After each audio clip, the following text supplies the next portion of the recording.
If you are listening to these words at night, perhaps the world around you has already begun to close itself very gently. The light softens, sounds grow sparse, movements no longer need to hurry. Right now, you do not need to go anywhere. You do not need to understand.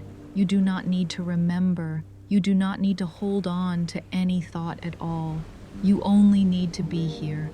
Imagine the space around you settling like the surface of a lake after the final breeze of the day has passed. No large ripples remain, only very small, steady oscillations, almost too subtle to see. Somewhere, perhaps in this room, or perhaps within your memory, there is a faint ticking rhythm. Not the sharp strike of a clock, but an underlying pulse, an ambient sound, quiet enough that you do not need to notice it yet, steady enough to remind you that time is still there. Tonight, we will not speak of time as something to be measured, not as numbers, not as hours, not as schedules. We will not rush toward answers either. Instead, we will drift, not drifting through space, not leaving the room you are in, but drifting very slowly into time itself. You may never have thought about this before, but even now, while you are lying still, while your breathing is gradually slowing, you are still moving. Not in a way the body usually senses, but in a deeper, quieter way. You are moving through time, not like someone running, not like someone chasing after anything, but like a natural current, effortless and unforced. Time does not demand that you keep up with it. It does not ask what you are doing. It simply opens steadily and patiently, and you, whether you are aware of it or not, are moving along with it. Throughout this journey, if there comes a moment when your eyelids grow heavy, when thoughts begin to dissolve, when words start to blur, that is perfectly fine. You are not missing anything. This story is not designed to keep you awake. It is designed so that you can let go at any moment. From now on, allow yourself not to follow. Let the words pass by you the way clouds pass through the sky.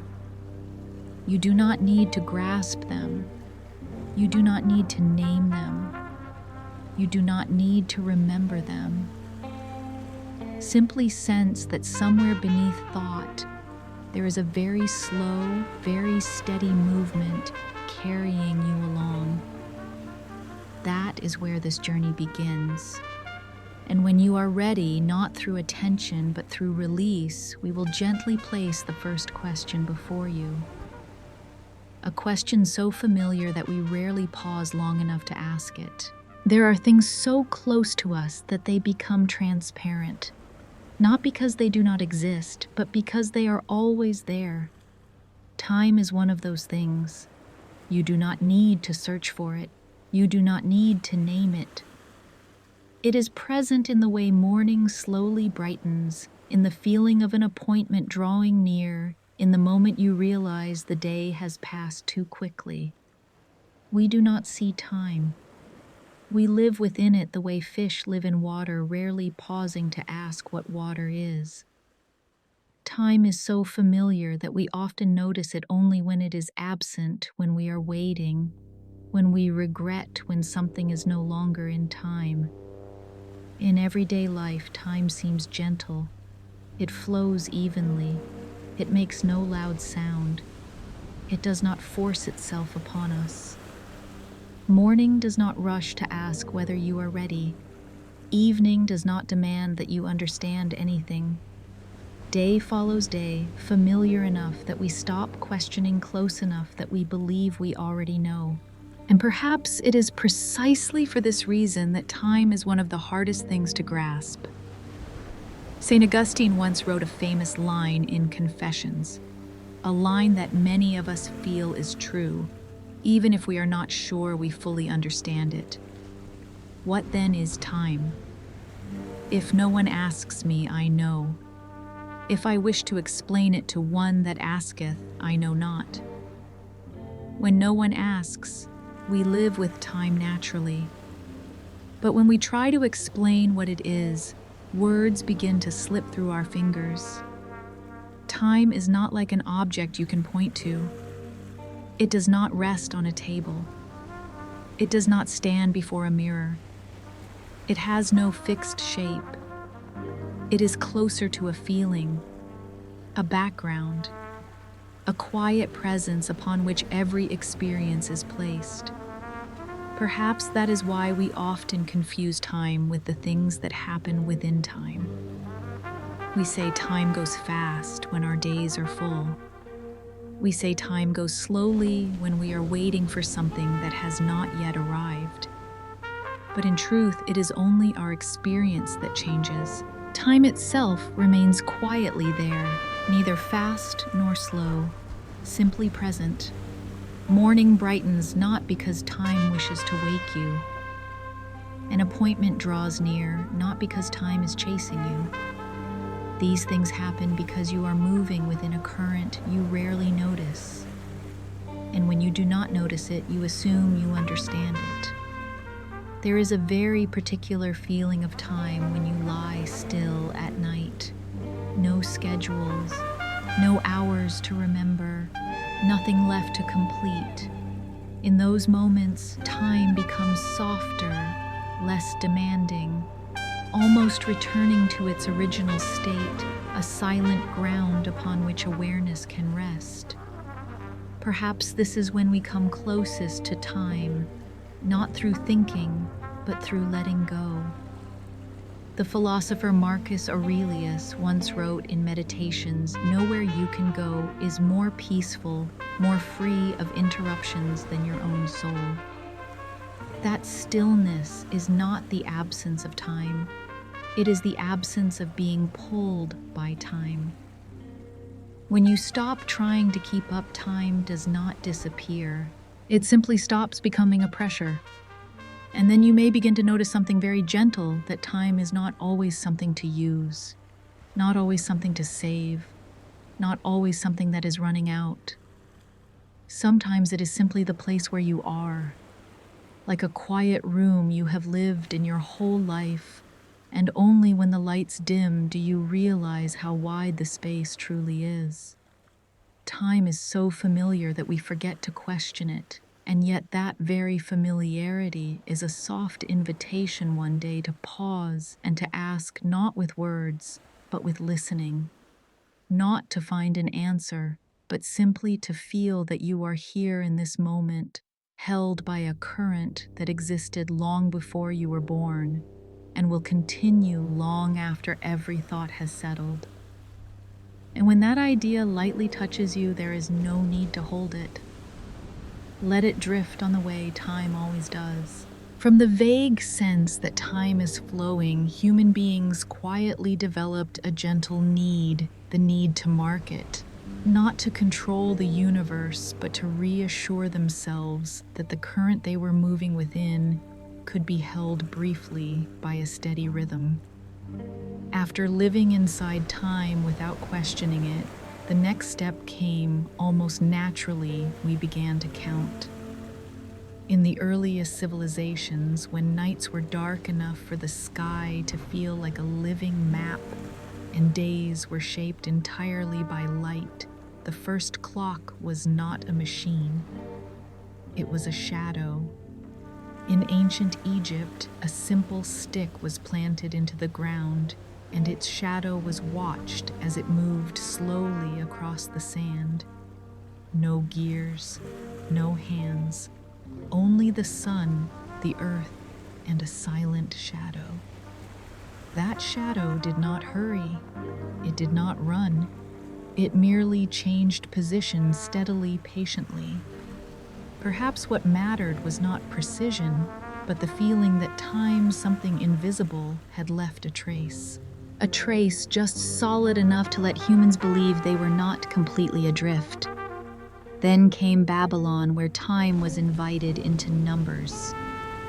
The base 60 system was born a choice that seems purely mathematical, yet has endured in a strangely intimate way. 60 seconds in a minute, 60 minutes in an hour. No one remembers exactly why it was 60, but that repetition created an underlying rhythm that we are still living inside today. There is something deeply human in choosing a number and saying to the universe, "This is how we will divide the flow." Not to make the universe obey, but so that we can live alongside it without losing our way. Centuries passed, and mechanical clocks appeared in medieval Europe. Gears, pendulums, the ticking sound echoing across city squares. For the first time, time no longer depended on the sky. No sun, no stars. It was placed inside a machine and lifted high where everyone could see it. That ticking did more than measure time. It taught people to feel time as a sequence of beats, regular, repetitive, without emotion. And perhaps from that moment on, time began to wear a new face, the face of discipline. When you hear a clock, you do not only know what time it is, you begin to feel that there is an external rhythm waiting for you to step into it.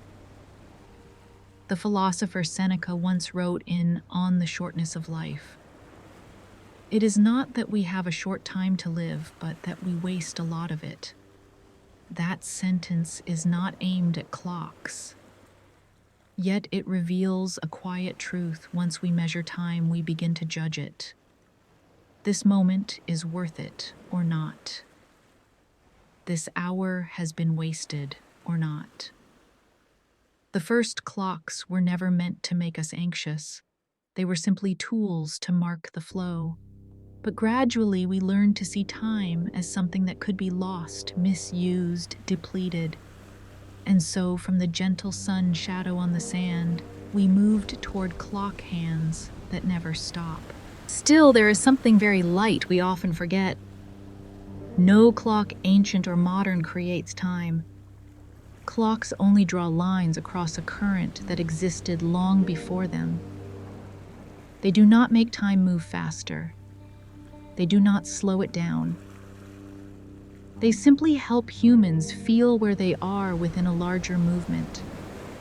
And when night falls, when schedules fade, when the ticking becomes distant background, we can return quite closely to the original sensation, the sensation of the shadow of motion that does not need measuring of time, as a long breath that does not require counting.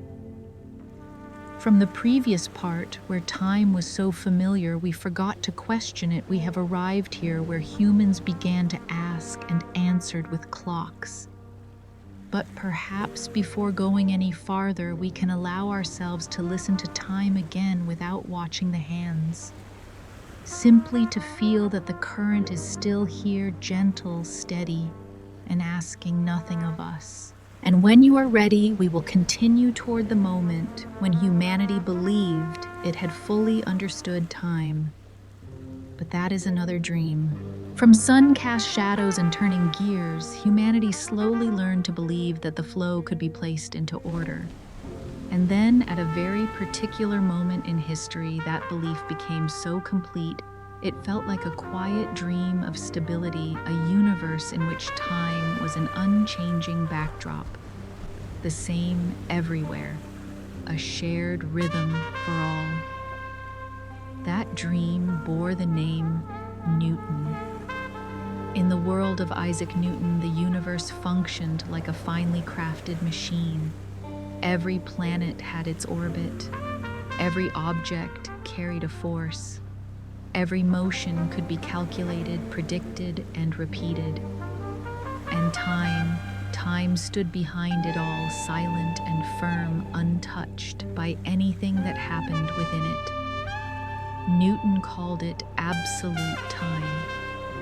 In Philosophic Naturalis Principia Mathematica, he wrote a sentence that would become the foundation of centuries of thought.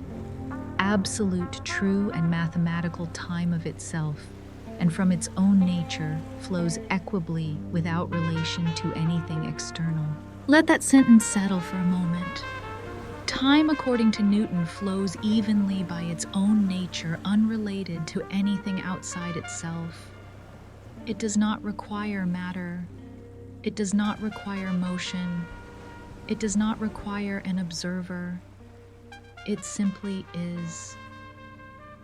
There is a deep comfort in this idea. Because if time is absolute, then no matter how complex the world becomes, it still rests on a solid ground.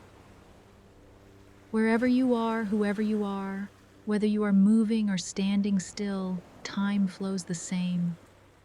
One shared rhythm for everything.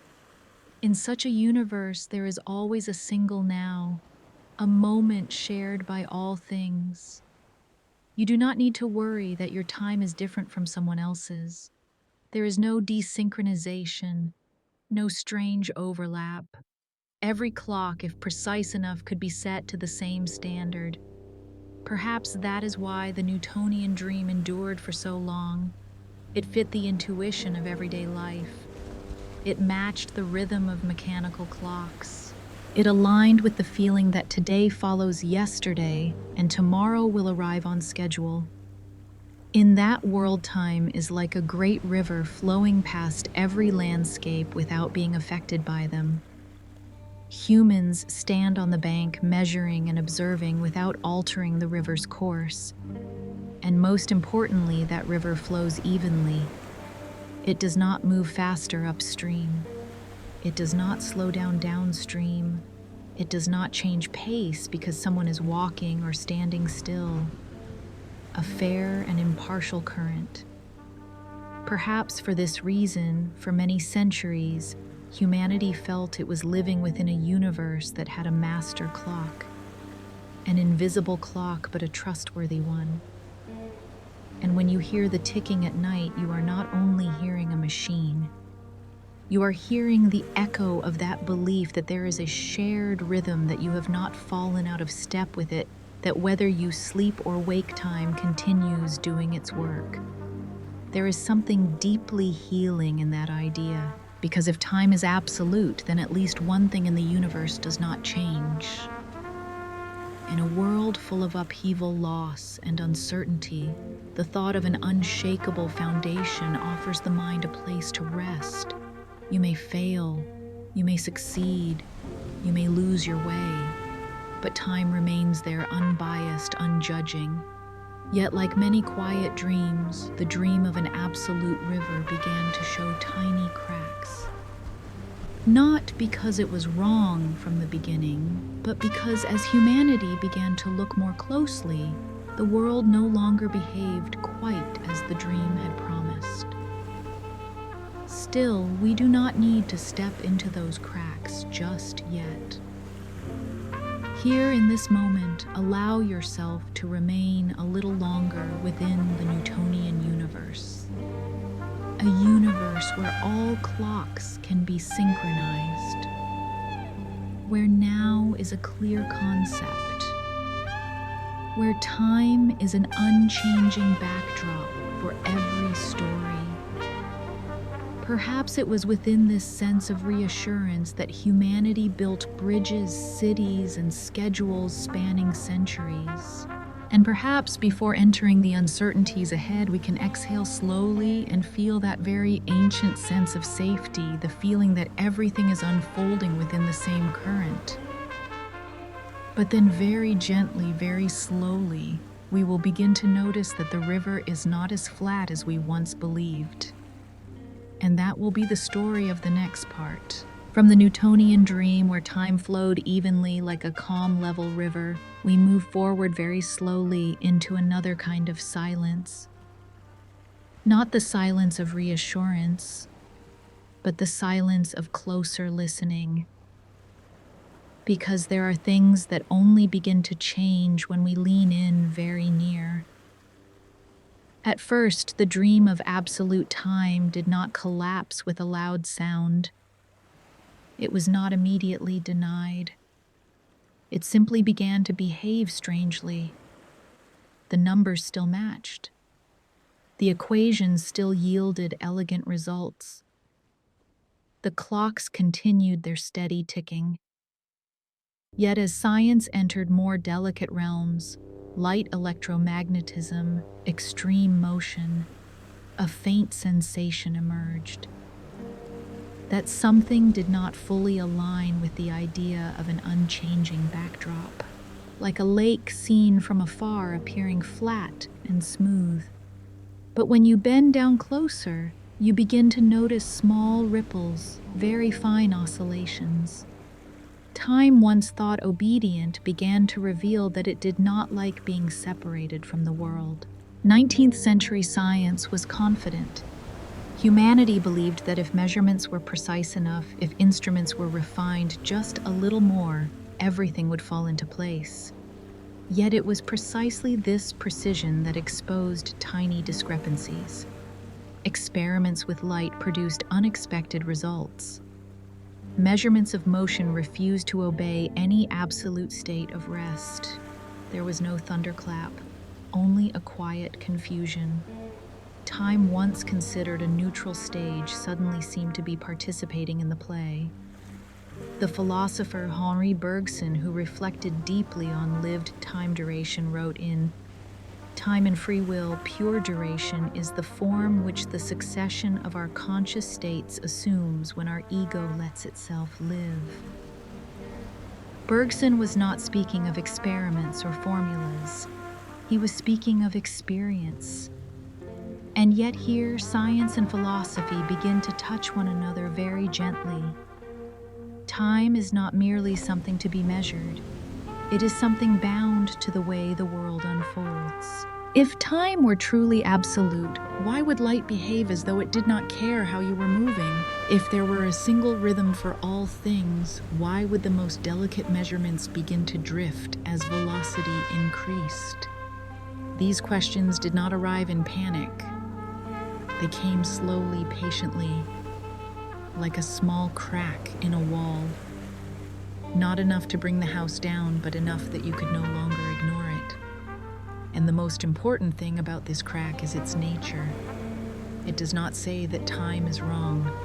It says that time does not stand outside, not separate, not neutral, not uninvolved.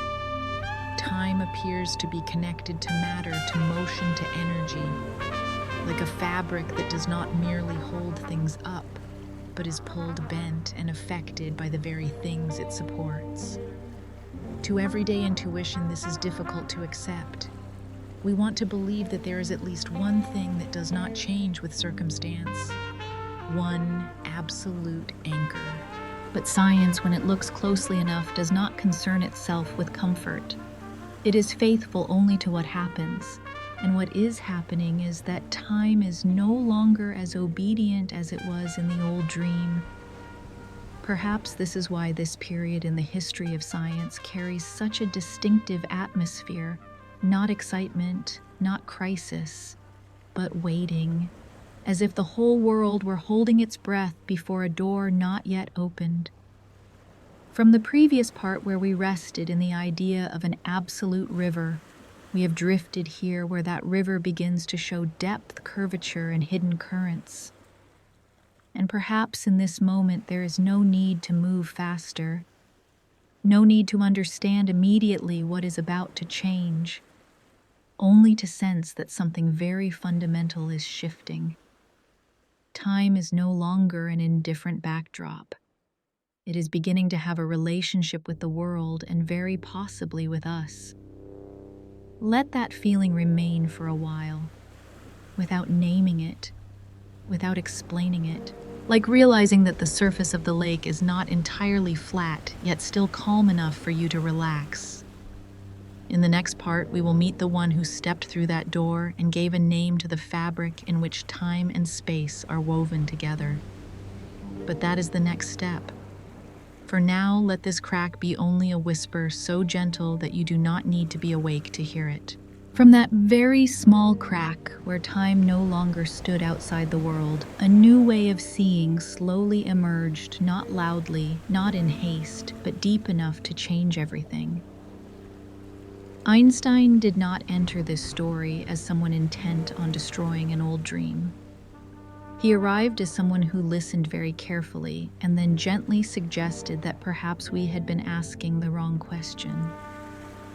Perhaps the issue was not whether time was obedient, but that we had been trying to separate it from where it truly belongs.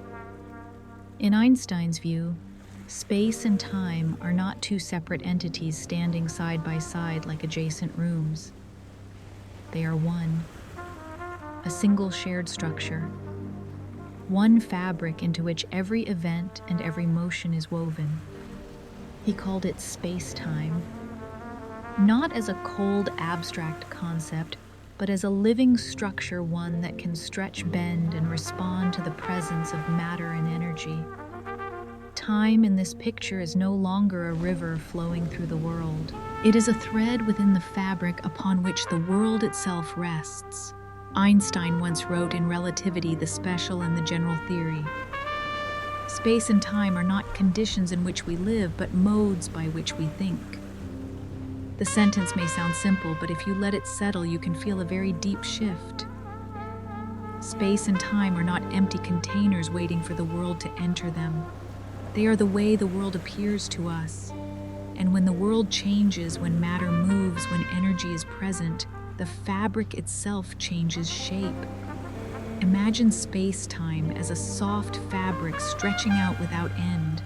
When nothing rests upon it, it lies flat, calm, unstrained. But when a heavy object is placed upon it, the fabric dips. Not because something pulls it from outside, but because the structure itself responds to weight. In this image, matter does not merely exist within space-time. It shapes space-time. And time, instead of flowing evenly for all, begins to pass differently depending on how deeply the fabric curves. Where the fabric is pulled downward, time flows more slowly. Where it is flatter, it flows more quickly. Not as a poetic metaphor, but as a precise physical description. There is a strange beauty in this, because it tells us that time is not separate from the world and not separate from you. You are not merely inside time. You are working with it simply by being present. The philosopher Martin Heidegger, reflecting on time and being, wrote, "In being and time is not a thing. Thus, nothing which is, and yet it remains constant in its passing away, without being something temporal like beings in time." Einstein did not speak in existential language, yet there is a very quiet meeting point here. Time is not a thing, not an independent stream. It is the way existence is arranged. In space-time, every event has a place not only where, but when, and those two cannot be separated. When you move through space, you are also moving through time, not along two different paths, but within the same fabric. At first, this idea can feel overwhelming, but if you listen slowly, it carries a gentle reassurance. If time is part of this shared fabric, then you do not need to chase it. You are already within it, supported by it, just like everything else in the universe. Space-time does not ask what you are doing. It simply responds to where you are and how you are moving. From the previous part where time began to behave strangely, we have arrived here where that strangeness is given a new structure. Not to make the world more confusing, but to make it more faithful to what is actually happening. And perhaps in this view, we do not need to understand every equation.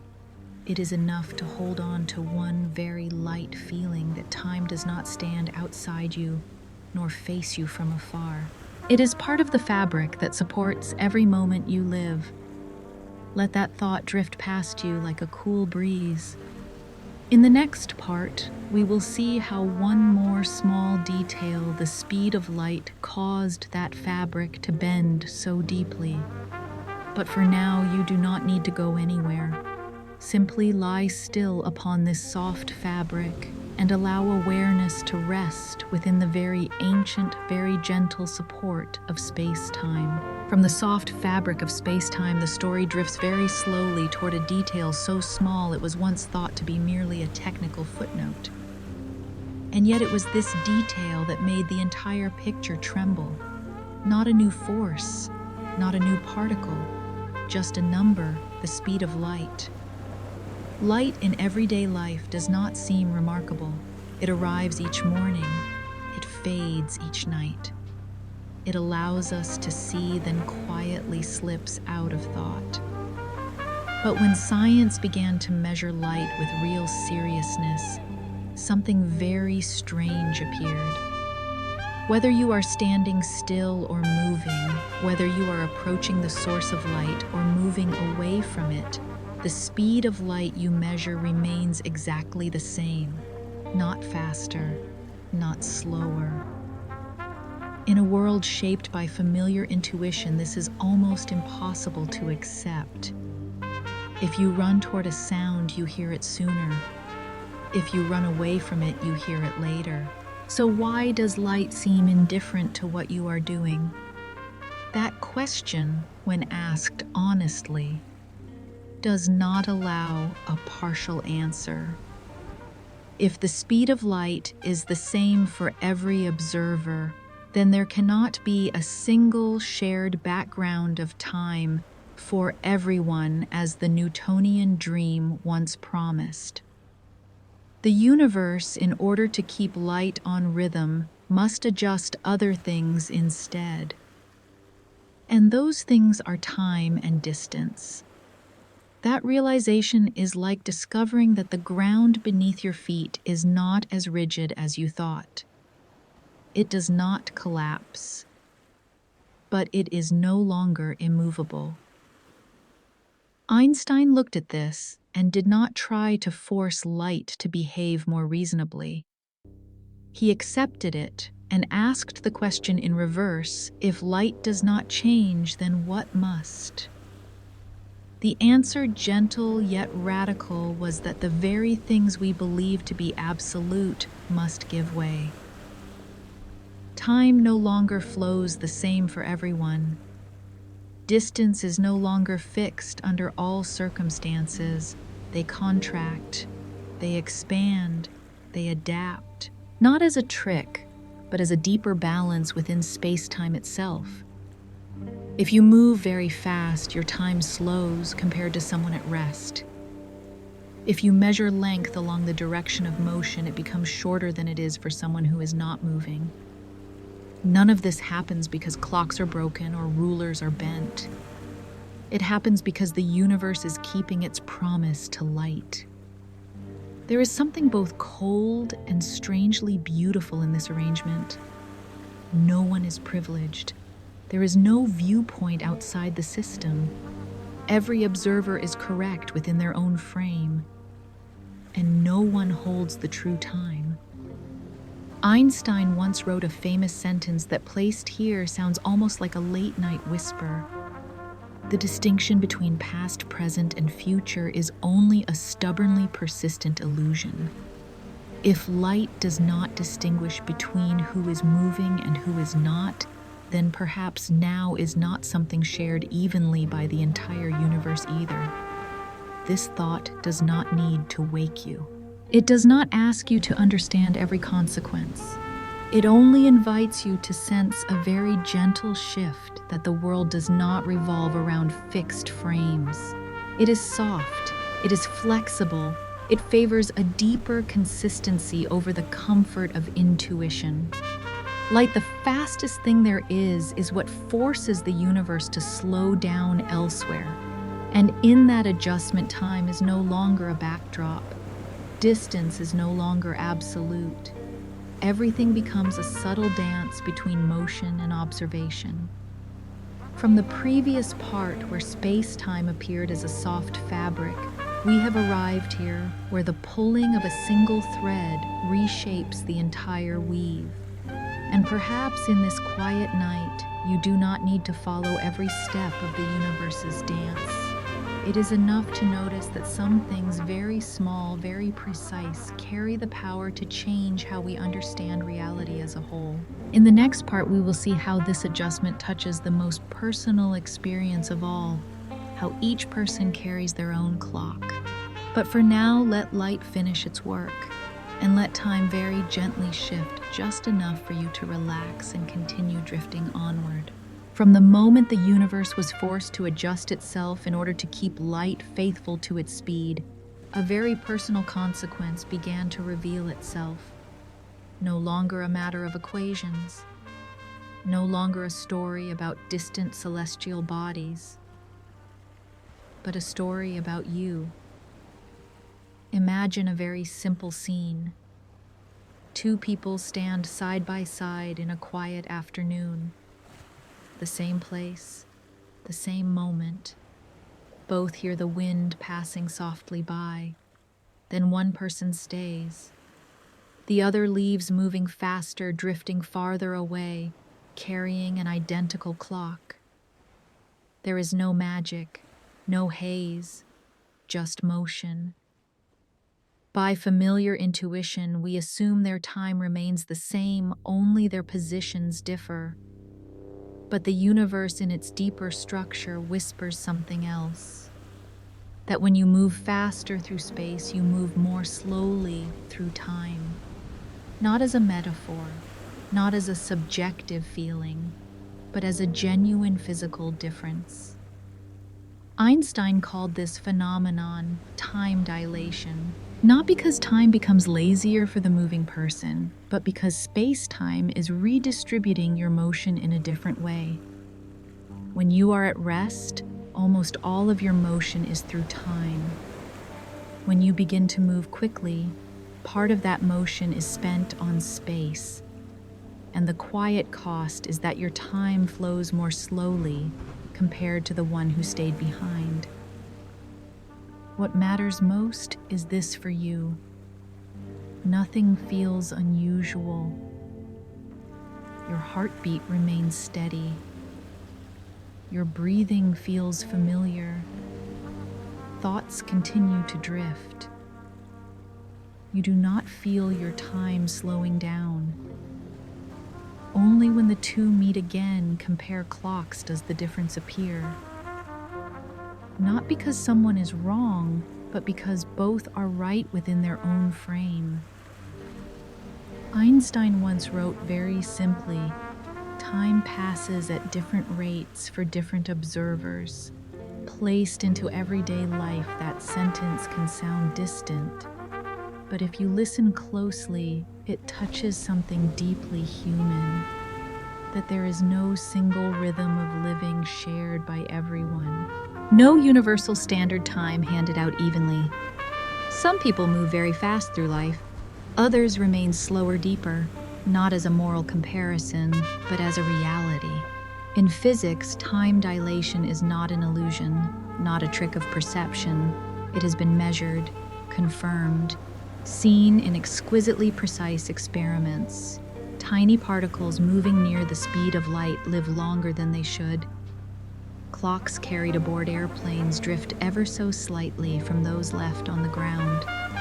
Not enough for you to feel in everyday life, but enough to confirm that time is not the same for every journey. And perhaps here, science touches a very gentle layer of philosophy. The philosopher Friedrich Nietzsche once wrote in Thus Spoke Zarathustra, "All things are subject to interpretation.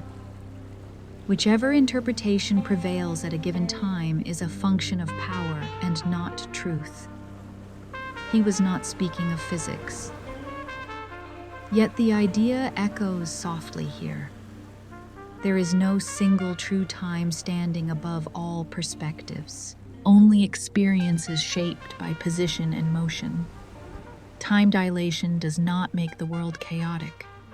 It makes the world more honest, that each person carries their own rhythm, their own clock, their own current.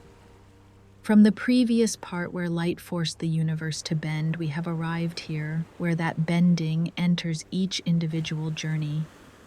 You do not need to move fast to feel this.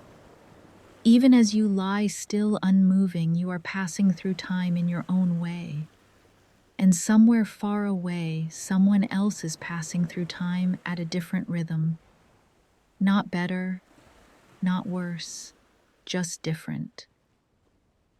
In this quiet night, that thought does not need to wake you. It only needs to be there very lightly, like a gentle reminder that you are not falling behind, not being left behind. You do not need to keep up with anyone. You are moving at the right rhythm for the life you are living. And in the next part, we will look up at the sky to see evidence of this falling from great heights, tiny particles that have traveled very fast, reminding us that time can bend in the quietest ways. But for now, let your clock continue ticking in its own way, unhurried, uncompared, simply drifting. From the very personal story of the clock each of us carries, we lift our gaze slightly higher, not to wake ourselves, but to witness a proof that comes from the sky, gentle enough to feel like a lullaby. Above us, where the atmosphere thins, where sunlight meets particles arriving from far away, something very small is born. A muon. Not something you can see, no color, no familiar shape, just a tiny particle, very light, very unstable, and very short-lived. According to measurements made in laboratories, a muon at rest lives for only about 2 millionths of a second. A blink of an eye lasts longer than that. And if time were absolute, if the universe's clock truly shared one rhythm for all, the story would end there. Because from the height where muons are created to the surface of the earth is a distance far too great for such a brief lifetime. By our old intuition, they should disappear long before they ever reach us. And yet, every second they arrive, in great numbers. They fall to the ground, pass through the air, pass through you, pass through this quiet room without you ever noticing. There is something very gentle in that thought. Tiny particles without awareness, without purpose, becoming a whispered confirmation of such a deep idea. The only reason they can travel farther than they should is because their internal clocks run more slowly. Not because moons are favored, not because the sky bends the rules, but because they are moving at speeds close to that of light. In their own frame, time flows normally. They are born, they exist, they fade away. But in our frame, their time is stretched, dilated. And so a journey that once seemed impossible becomes something that happens every day. No complicated hypotheses, no magic. Just the acceptance that time does not share a single rhythm for every journey. This is not a philosophical tale told with beautiful words. It is a measurement, an observation, a fact repeated again and again. And precisely because of that, it carries a strangely soothing power. It does not try to persuade you, it simply is. Albert Einstein once said something very simple, and each time you return to it, it opens a quiet space. The most beautiful thing we can experience is the mysterious. Muons are one form of that beauty, not loud, not dramatic, just quietly confirming that the universe is far deeper than our intuition. And perhaps because they are so small, they do not make you tense. They do not ask you to understand equations. They do not demand that you picture space-time. They simply say very softly, time can bend. And it has been doing so right above your head for a very long time. From the previous part where time dilation was introduced as a possibility, we have arrived here where that possibility is confirmed by particles falling through the night. No telescope required, no laboratory needed. Just the knowledge that even now, tiny clocks are slowing down so that they can reach you. There is something deeply comforting in that image, that the universe is not only abstract ideas, it sends us messages that are very small, very steady, very patient. And if you are tired, if your thoughts are slowing, let this story be something you do not understand, but something you feel. That not everything disappears as quickly as we fear. That some journeys are extended simply by the way they move through the world. In the next part, we will see how humanity learned to bring this bending into everyday life, into atomic clocks, airplane flights, and silent satellites drifting around the Earth. But for now, let the muons continue to fall, very gently, very steadily, and let yourself, like them, be allowed to travel a little farther along the river of time at the rhythm that is your own. From the muons falling quietly through the night, we lower our gaze just a little, not leaving the universe, but returning to the very familiar texture of daily life. The roads you travel each day, the airplanes gliding across the sky, the phone resting quietly beside your bed, silently knowing where you are. All of these things, so ordinary they barely ask for thought, rely on a very delicate truth. Time is not exactly the same everywhere. There is something gently soothing in realizing this, that ideas which once seemed distant, told through equations and light, have quietly entered our lives without announcement. No drama, no lofty philosophy, just working. In the 1970s, a remarkably simple experiment was carried out, almost poetic in its restraint. Atomic clocks so precise that they lose only a few billionths of a second were placed on airplanes. Some flew eastward, some flew westward. Other clocks remained on the ground waiting. There were no flashes of light, no dramatic moment, just ordinary flights through clouds, through wind, through the familiar breathing of passengers. When the planes landed and the clocks were set side by side, something very small yet unmistakably clear appeared. They no longer showed exactly the same time, not by much, not enough for a person to feel, but enough to measure. The clocks that had flown had truly aged differently from those that stayed behind, not because of vibration, not because of temperature, not because of technical error, but because they had traveled through time along a different path. There is a strange tenderness in this discovery. The universe does not need to disrupt our everyday lives to show its depth. It only needs a difference of a few billionths of a second. From airplanes, the story drifts upward very slowly to the satellites quietly circling the Earth. You do not see them. You do not hear them. Yet they are there, keeping rhythm for the modern world. The Global Positioning System, GPS, is a network of flying clocks. Each satellite carries atomic clocks that constantly send signals back to Earth. Your phone needs only to listen to a few of these signals to know where it is. It sounds simple, but if time slips by even a tiny amount, your position can drift by kilometers. And here, time is no longer a philosophical idea. It becomes a technical element that must be handled with great care. Satellites move very fast, causing their time to slow down, while also orbiting far above Earth where gravity is weaker, causing their time to run faster. Two opposing effects, two different ticking rhythms. If these differences were not corrected in advance, satellite clocks would run ahead of ground clocks by several tens of microseconds each day. That sounds small, but light can travel tens of kilometers in that time. Without these corrections, maps would be wrong. Planes would lose their way, ships would drift. A modern, complex, fast-moving world depends on accepting that time is not absolute.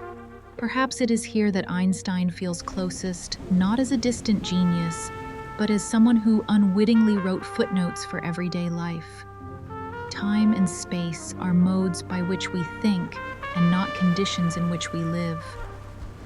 We live within systems that quietly account for the bending of time. We move, navigate, meet one another, guided by clocks that no longer pretend to be identical. There is something comforting in this awareness that the world does not collapse when certainty disappears. Instead, it works better when we accept subtle differences. Time does not need to be perfect to support life. It only needs to be listened to in the right way. From muons high above to the clock in your pocket, from equations to night flights, a very fine thread ties everything together. And if right now you feel tired, let this thought not wake you, but reassure you. The world you live in is supported by ticking rhythms that are not perfectly aligned yet remain in harmony. In the next part, we will move deeper into a force that feels very familiar, yet remains full of mystery, gravity, and how it slows time without any motion at all. But before we go on, let the satellites continue to turn. Let the clocks continue to drift ever so slightly, and let you too continue drifting through this quiet night, guided by a universe that is both precise and gentle. From the satellite clocks that drift ever so slightly, we continue to drift as well, slowing by another beat into something so familiar that it is rarely listened to deeply. Gravity. The thing that keeps you resting on the bed right now. The thing that holds your feet to the ground. The thing that makes objects fall without asking for an explanation. For a very long time, humanity thought of gravity as a pulling force, an invisible hand reaching out from the earth, drawing everything toward it. This way of thinking worked well enough to build bridges, calculate planetary orbits, and create the reassuring sense that the world was orderly. But then, like time, gravity also began to behave strangely, not loudly, not in protest, just quietly revealing that it was not as simple as we had imagined. In general relativity, Einstein proposed an idea that is both bold and gentle. Gravity is not a force in the ordinary sense. It is shape. Space and time are not a rigid stage, they are soft, and matter bends them. Imagine space-time as a very fine fabric stretched out in silence. When nothing rests upon it, the fabric is flat and all motion follows calm, straight paths. But when you place a heavy object on it, the fabric dips. Not because it wants to pull, but because its shape has changed. Other objects passing through that curved region are not being dragged by any intention. They are simply moving along the new shape of the world. And in that shape, it is not only the paths of objects that change, the ticking itself changes. Where the fabric curves more deeply, time flows more slowly. Not because clocks are broken, not because mechanisms are obstructed, but because the path time must travel is longer. There is something deeply peaceful in this idea that time is not being forced. It is simply following the terrain of reality. Where there is more mass, more energy, space-time curves more deeply and time slows down. Einstein once wrote a sentence that is not dramatic at all, yet when read slowly, it opens a wide stillness. Space-time tells matter how to move. Matter tells space-time how to curve.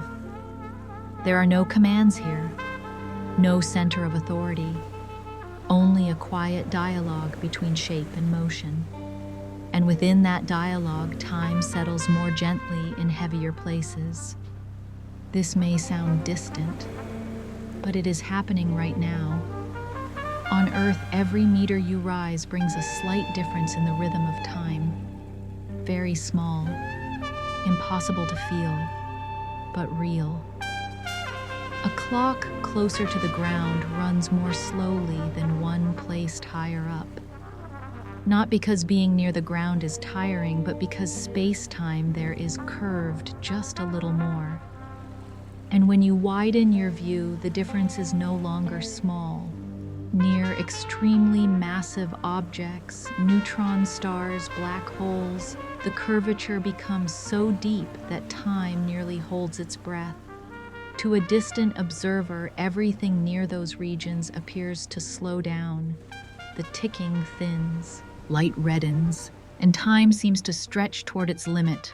Yet for someone within that curved region, time flows perfectly normally. No alarms, no sudden breaks, only the outside world moving much faster. There is something profoundly healing in the way the universe works here. There is no standard rhythm imposed on all things. Each place is allowed its own pace. Time does not punish heavy regions. It simply slows, like someone stepping carefully through a room filled with fragile objects. From satellites to collapsing stars, from laboratories to the night sky, one truth repeats itself patiently: time is part of the shape of the universe. And you, lying still right now, are also within a very familiar curve. Earth's gravity holds you not by pulling, but by shape. It keeps you within a slow, steady rhythm of time, gentle enough for your heart to beat evenly, gentle enough for sleep to arrive. In the next part, we will bring this idea even closer to a mountain peak, a valley below, and two clocks separated by only a small difference in height. But for now, let gravity do its work. Keep you still, slow time just enough. And let this current of thought continue to drift lighter, deeper into the night. From the idea that gravity curves space-time, we do not need to travel any farther. No neutron stars, no black holes, just a mountain. Imagine a very quiet morning. Dew still clings to the leaves. No strong wind, nothing in a hurry. At the foot of the mountain, an atomic clock is quietly doing its work. On the summit, another clock, identical in every way, is also counting its steady ticks. No one can see the difference. There is no signal, no sound, no vibration in the air. And if you were standing somewhere between them, everything would feel entirely normal. Yet within the deeper structure of the universe, something very small is happening. The clock on the mountaintop is running a little faster. Not fast in any way we can feel, but fast in a way that can be measured by the most delicate instruments humanity has ever built. The difference is so small that you could live an entire lifetime without ever noticing it. And yet it is real. And that is precisely what makes this story gentle. Because it shows that the universe is not only at work in extreme places, it is whispering within very small distances, a few hundred meters higher, a few dozen meters lower. Time has already changed, not because one clock is better, not because of environmental conditions, simply because at the foot of the mountain you are deeper within Earth's gravitational field. Space-time there curves just a little more, and so time moves just a little more slowly. It may sound trivial, but if you pause long enough, it becomes a thought that heals. That there is no single standard rhythm imposed on every location. That even when two people are separated by only a change in height, they are already living within rhythms of time that do not perfectly align. There is something deeply human in this. Marcus Aurelius once wrote a very short line in Meditations that when read at night feels like quiet reassurance. Everything flows and nothing abides. We often understand those words psychologically, that emotions pass, that sorrow eventually changes, but here they carry a very specific physical meaning. Everything flows, and nowhere does it flow at exactly the same rate. Even the ground beneath your feet does not give you the same time as a place a few hundred steps higher. And this is not speculation, it has been measured. Experiments placing atomic clocks at different heights have produced consistent results. The higher clock always runs a little faster, very little, but enough that GPS must account for it, enough that science must acknowledge it. Time is at work right within everyday life. There is a strange calm in realizing this, that the universe is not a cold machine operating only at unreachable scales, nor is it a dramatic stage reserved for grand phenomena. It is meticulous, close, patient. If you are lying here in this room, the time you are living is not exactly the same as the time of someone standing on a mountain. The difference is insignificant for daily life, but it exists. And perhaps simply knowing that is enough to let your breathing slow. That there is no need to compare, no need to be in sync with anyone else. Even the universe does not demand perfect synchronization. From the previous part where gravity slowed time to this moment, where a small change in height creates a difference, we begin to see a very soft picture. Time is not rigid, not judgmental, not pressuring. It bends with the shape of place. And if you sometimes feel slower than others, remember that slow is not wrong. It may simply mean you are standing in a different position within the structure of the world. In the next part, we will move toward a place where this difference is no longer small, where for a distant observer, time nearly comes to a halt. But for now, let this thought remain a little longer, that even between the foot of a mountain and its summit, the universe is whispering. No two ticking rhythms are ever completely the same. And within that very small difference, there is a gentleness large enough to allow you to let go. From the very nearby mountain where two clocks differ by only the slightest amount, we drift onward not by a hurried leap, but by a slow, deep movement toward a place where that difference becomes almost absolute. A black hole. Even the name itself carries a particular kind of silence.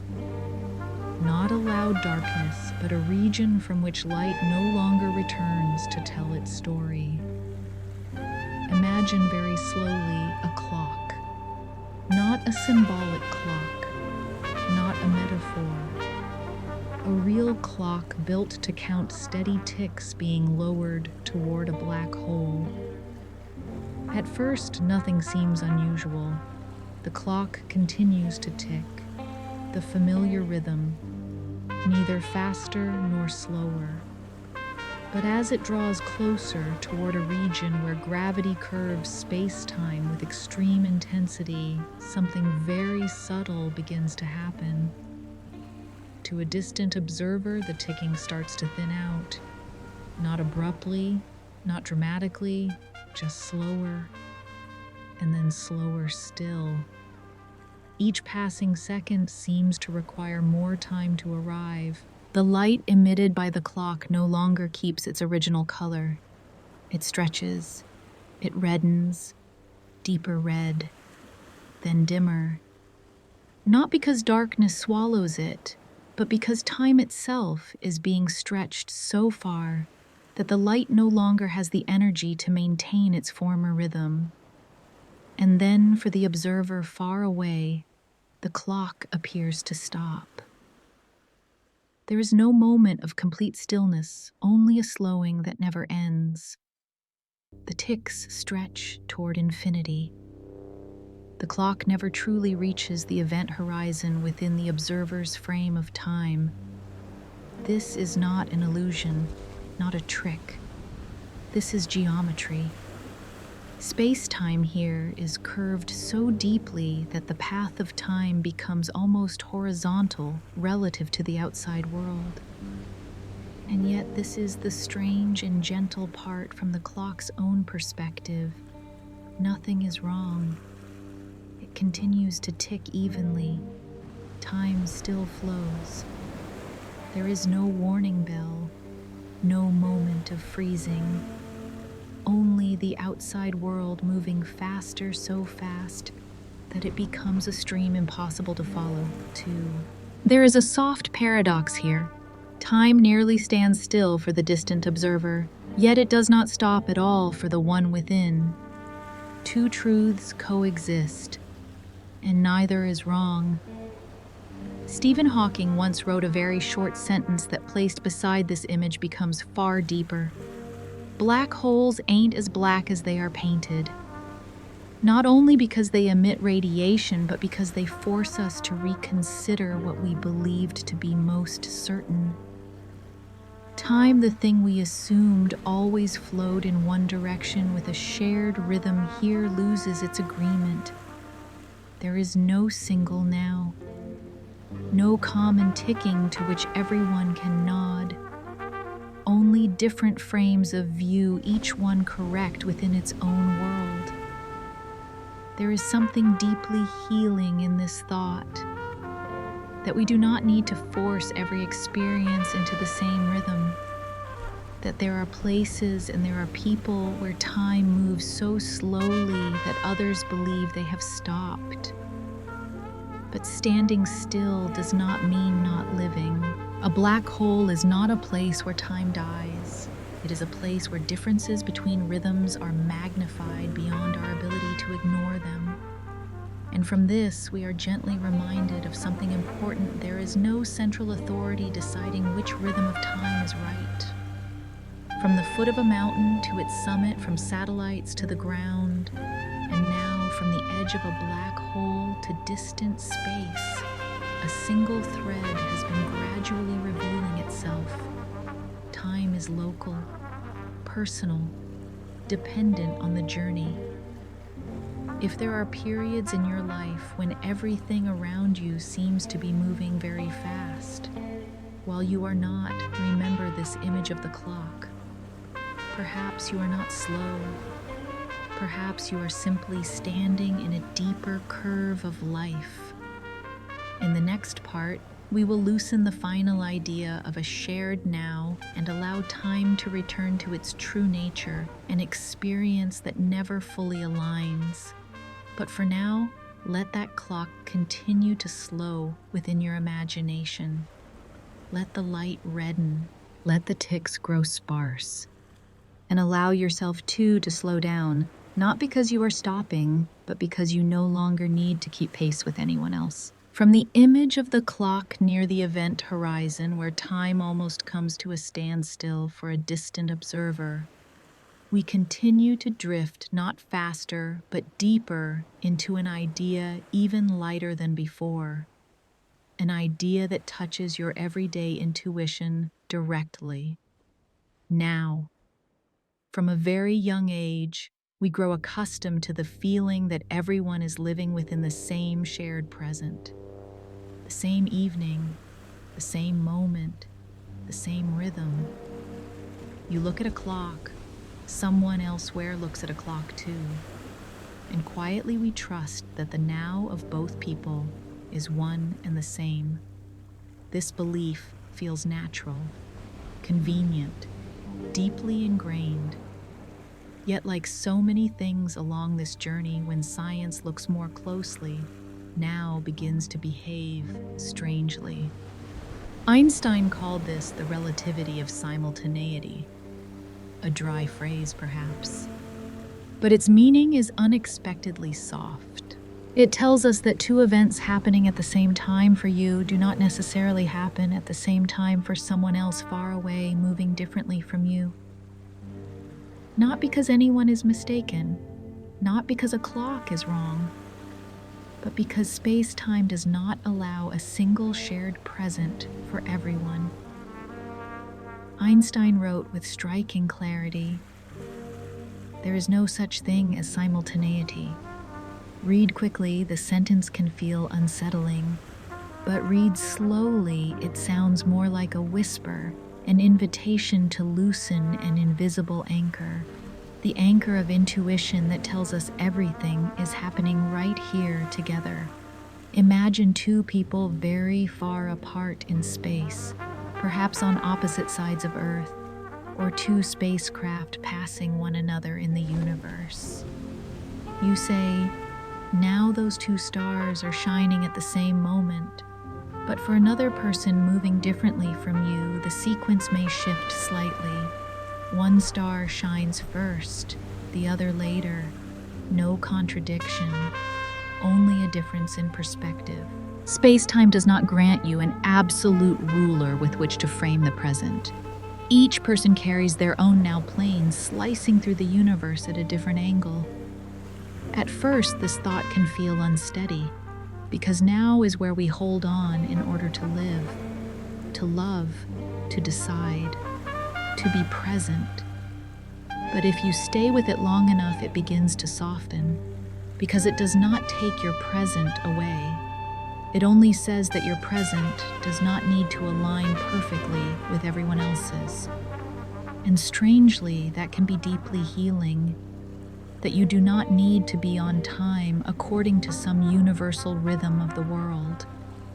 That being here right now is enough, even if someone far away is living within a different now. The philosopher Henri Bergson, who once engaged in a tense dialogue with Einstein, emphasized, something else lived time is not the same as measured time. Whichever side one stands on physics or existential reflection, there is a quiet point of meeting here. The present is an experience, not a line drawn across the entire universe. When you breathe in, that is your now. When you breathe out, it is still your now. Even if somewhere very far away, another clock is slicing through space-time at a completely different angle. From black holes where time is stretched to its limit, to this moment where now loses its universality, one thing becomes clear. The universe is not designed for everyone to move in the same rhythm, and neither are you. If you have ever felt slower than others, or faster, or out of sync, perhaps the issue is not with you. Perhaps you are simply living within a present that does not align with the one you thought was standard. And that is not a failure. In the final part, we will return to something very close. Not equations, not black holes, but you. To the thought that you are not standing outside the universe watching time pass. You are inside it, carrying it with you, moving through it at your own rhythm. But before we arrive there, allow the anchor of now to loosen just a little more. There is no need to drift anywhere, only to feel lighter. And to let this night be not a moment you must hold tightly, but a present that is allowed to be entirely your own. After traveling so far past ancient clocks, past equations that bend space-time, past high mountains, satellites, and even the edge of a black hole, this journey does not end with a sharp conclusion. It slows like a boat drifting when the river has grown gentle. Because what matters most is not how much you have understood, but what you have felt as these ideas passed quietly through your mind. If there is one thing that remains something very simple, it is this: you do not stand outside time watching it flow. You are within it. You are being carried by it. And in a very real way, you are a traveler through time. Not in the science fiction sense, no machine required, no leaps across centuries. Simply existing is enough to move you from one moment to the next. Each heartbeat is a very small step forward. Each breath is a silent marker along a path that belongs only to you. And what the universe has been whispering throughout this journey is a deeply healing truth. No one carries the same timeline.